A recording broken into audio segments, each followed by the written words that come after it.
Hi, Ray Hayden here, and this is my video every day in April, episode number 27. The cat is Tommy Cat, and let's jump into the subject matter. Homeowners associations and HOAs. When I brought this up to my wife, she strongly suggested that I make a series of videos about it. Now I know that that's for a more serious nature, informational, educational, and stuff like that, and I may do that down the road. Her and I will get down together, we'll bang out some ideas for episodes, and I would go ahead and do that. But that would be long, lengthy, and probably pretty valuable information for somebody down the road. For this video, however, I want to keep it very, very lightweight. And because it can be such a controversial issue, I want to give everybody the happy, joy, good news up front. Everybody's right. I don't care what your opinion is, why it is, how it is, whatever your opinion is, that's right. I'll never argue against it. So there's no reason for any negativity whatsoever in regard to this video. Let's jump into it. What I want to consider is what are the pros and cons of an HOA. And I'm going to address it by why would somebody want to move into an HOA and why would somebody want to avoid it at all costs. Let me start off with the question of, if I was to ask anybody if they wanted to move into an HOA, including myself and my wife, the answer would be a resounding no. No, we want nothing to do with an HOA. Can't stand them. They're horrible things to deal with. And whatever your answer is, you're right. You're absolutely 100% correct. Let's talk about the negative connotations first.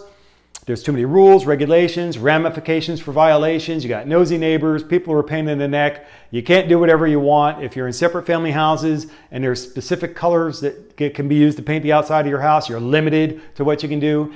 And every single one of those is absolutely, positively, 100% correct. You're absolutely locked into a series of documents, covenants, bylaws, rules, and regulations that you signed on to, you agreed to in writing, you signed for it when you purchased a property.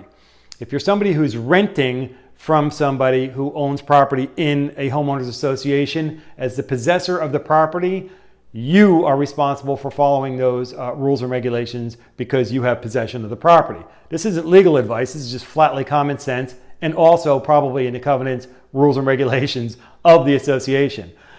With that, on the flip side, there are reasons to want to dive right into a homeowners association. So let's just touch on a couple of those real quick. If you're somebody who's away from home a lot, you have a job where you have to travel a lot, if you have friends and family all over the country that come and visit you, you want to go visit them, you're away for weeks at a time, or if you don't have the ability, capability, or desire to take care of your own property on the outside, HOA is a winner. That's a really good winning situation for you. You just pay your money, you don't have to worry about anything, and you just go about your life. You take care of the inside of your house, and other than that, you are free to do whatever you want anywhere else you go. You're free to go, come and go. Take care of your house on the inside because the association has nothing to do with that, and everything on the outside of the association, you'll never get a fine for your grass being too long because the association takes care of it. The roof gets dirty in this association, you'll never see a ticket for that from the local city. We take care of that. We clean the roof, we maintain it, and take care of it. As a matter of fact, from the roof to the ground and all around, we maintain everything outside of the property. The only caveat is we don't have anything to do with openings.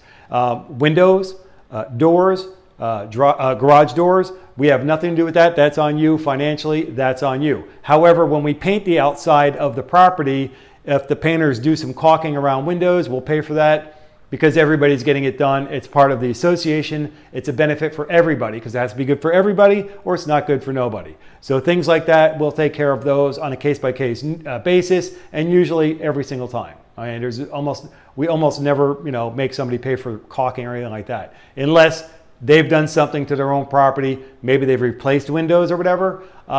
Then their installer would be responsible for making sure those things are all buttoned up.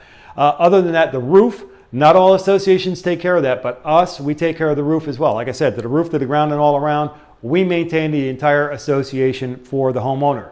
So as you can see, there are really good reasons for wanting to be in an association. If you can't, you don't have the ability, capability, or desire to take care of the outside of your property, and the association does, that's a winner for you. If you want to have more individuality and creativity and be able to do things that you want to do as you see fit, if you're more of a free spirit that way, you probably want to avoid an HOA at all costs. There's pluses and minuses each way. I just want us to be aware of that when we're deciding on where we want to go. For my wife and I, and I'll talk about it in the series or maybe in some other video later on, we've decided that we don't want anything to do with an HOA, but our reasons are vastly different than what I just discussed here.